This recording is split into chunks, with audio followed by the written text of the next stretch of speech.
Hey guys, what is going on? I hope you're all doing well and welcome to another tutorial video. In this video, I'll be showing you guys how you can extend your due date on Klarna, so let's get right into it.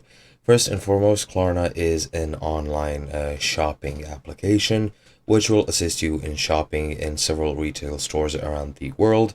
It is not available in most countries, however, in the biggest countries such as the UK, Ireland, US, Australia, Germany, and so on and so forth, it is.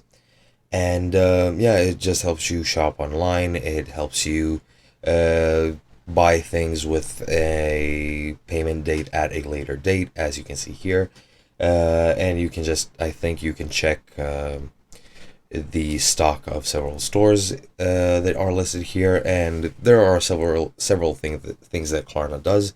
However, let's say you bought something and didn't pay for it yet, and you have a payment due and you don't have the money at the payment. The way that you want to extend that payment is to, first and foremost, as you can see here, it is listed that you need to log into the app to actually extend the date. And once you are logged in, you need to go to payments to list all of your payments that you have made in recent history and maybe even before. You want to select the order that you want to pay for later. And once you do, if the option to extend is available, you can tap on payment options and then you can tap on extend due date.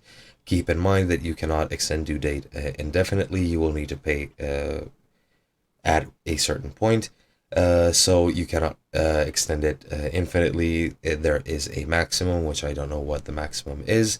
But yeah, once you click the extend due date, you can then choose another due date for the payment, and then it will be postponed up to that payment. Upcoming payments, as it is said here, will be rescheduled and will be withdrawn bi-weekly from the new payment date. And yeah, that's pretty much it. I hope you guys enjoyed. I'll be seeing you guys next time.